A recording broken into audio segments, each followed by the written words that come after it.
Hello and welcome back to REV Endurance Sports and another unboxing. A customer that just purchased a Road Logic frame from me also needed a finishing kit, so handlebars, stem, seat post, and saddle. We've also got an Ultegra group set going out to him. But we talked about saddles, and I said, so what are you riding? He says, oh, I love the Skyline saddle from Ritchey. And I said, oh, okay, cool. Oh, and before I go too much further, the things that I unbox are things that you can purchase through the store, and that's a great way to support the channel.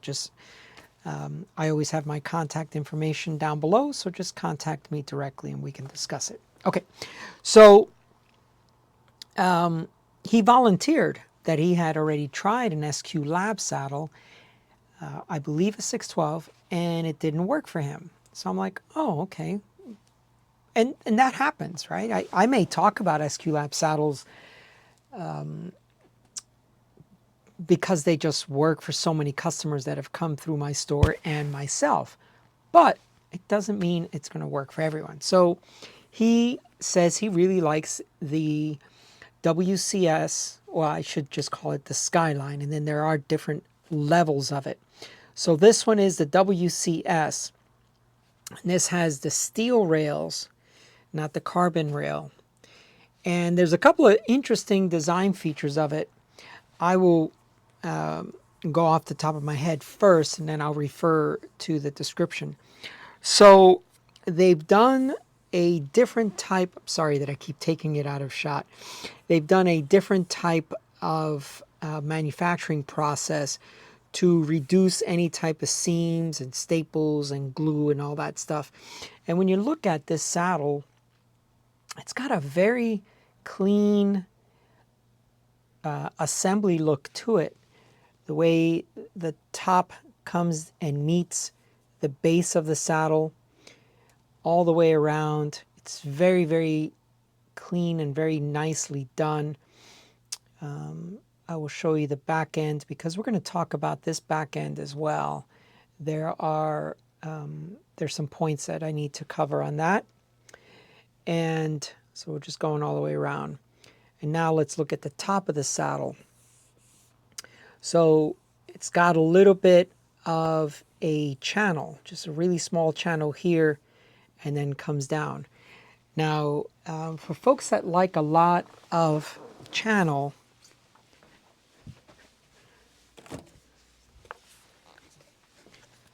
I also sell SMP saddles for them, right? So these are very popular saddles. They have a big, deep, I mean, I could almost fit, well, I can fit my hand through it. And then it has, you know, a deep trough here as well. But this one is not as big, as you can see there. Now the measurement of this is 147. So I would imagine that the sitting part is right about here for most folks. And then it looks like it slopes off a little bit. So one of the things that I talk a lot about the SQ Lab saddle is that it's flat, literally all the way across. So there is no drop off like this. So even though this measures 147, you're not going to sit on this, you know, as this rounds off.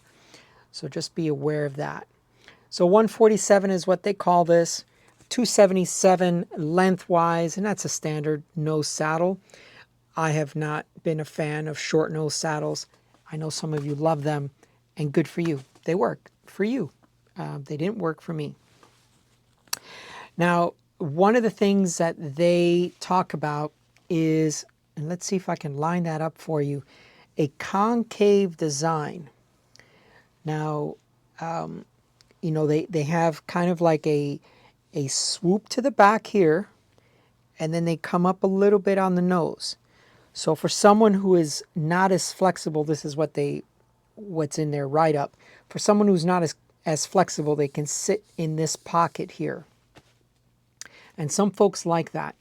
I like to be able to slide back and forth on my saddle, all the way to the nose and all the way back.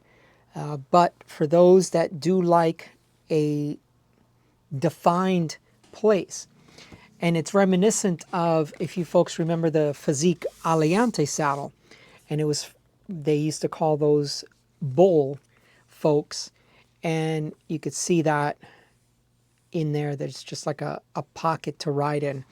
The S&P does the same thing, right? So you've got this little pocket here where folks ride, and then this is supposed to help you when you get onto the nose of the saddle to get into the drops.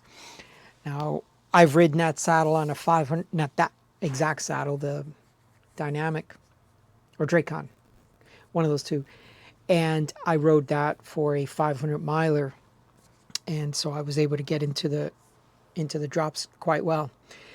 So let's swing this thing around, because I found this interesting and I wonder how it works. So some of you may be aware of like the Canyon Grail gravel bike, and it had that bi-level handlebar. And that's kind of what this reminds me of. And I hope that that is in shot. Let me see if I can see that. So they've got the rails, they're not coming up to the base of the saddle. There's a gap between that. So the saddle rail is coming up to this plastic, or maybe a composite piece here, but it doesn't come up where most traditional saddles would, coming up to the base plate. Where's this one? Same thing, right? This is coming all the way up to the base plate. So that's interesting. They call that the vector wing. So let me just refer to their copy just to make sure that I've given most of their points. So I'll read it to you, and I apologize for doing that, but keeps the new Skyline keeps the ergonomic curve that supports the sit bones, but updates it with new construction, durability, better aesthetics, and lighter weight. I'm not a weight weenie on this channel. I think we've talked about that before, but this saddle was claimed at 227. It weighed in at 231. I know that most of you are curious about that. They have a carbon rail saddle that is quoted or claimed at 184. So give or take a few grams there if you wanted a carbon rail saddle. So about 40 grams difference. So they say that this particular lightweight polyurethane material, the padding, is 30% more shock absorbent than traditional foam. So it's going to reduce rider fatigue, right? We did talk about the lift on the nose. Shape is ideal for riders who lack flexibility and want more support, yet still offers a good position for riders who demand a healthy dose of performance with their comfort. Another highlight is a revolutionary vector wing technology, and that's what we were just talking about. So it eliminates hot spots by dissipating the pressure more evenly for all-day comfort, whether you do road, gravel, or trails. So, it's interesting. It's enough that it's piqued my interest, my curiosity. So I might order one of these for myself. I might even put it in my demo fleet as well. I like a lot of this saddle. I ride a 14 centimeter SQ Lab, so I'm guessing I'm probably going to be right on the edges of this being a 147. I might be like right on the edge of this. The SQ Lab has a depression. It does not have an actual channel. So who knows? Maybe this will give even more perineal relief. So anyway, I think it's a good saddle, and I think there's going to be quite a few people that are going to like the style of this saddle. and how it is designed for comfort. So anyway, that's the unboxing. Unfortunately, I need to ship this out to a customer, so I won't be riding it. Well, I won't be riding this one, but I'm curious now, and I think I'm going to order one for myself and for my my demo fleet of saddles, which continues to grow. But you know, that's what customers need. They need an opportunity to come in, put a saddle on their bike, go ride it for a couple of weeks, make all their adjustments, and decide whether that saddle is going to work for them. So I try to keep as many demo saddles as possible. So anyway, if you're riding, you know, an SMP saddle and you like the channel, let me know. Let me know if channels work for you or not work for you. Also, do you remember the old physique setup where you had the bull and you had two other animals? Tell me what those other two were. There were two more based on your flexibility. And then lastly, are you riding a Skyline saddle? I reviewed the Skyline handlebar and I really liked it before I even put it on the bike.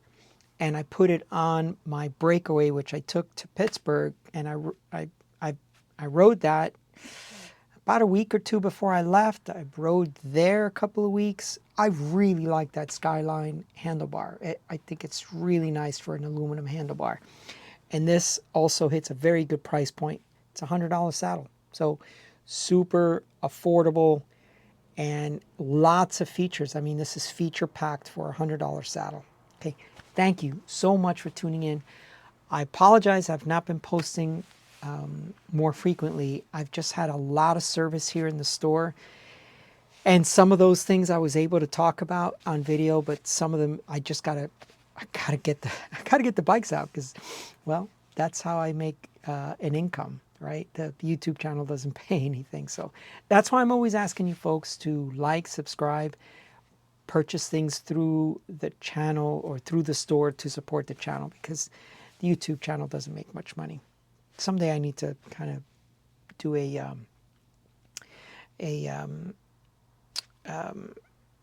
whatever, show you the numbers on the YouTube channel views and revenue generated. Thank you so much for tuning in. Please like and subscribe. We'll see you up the road.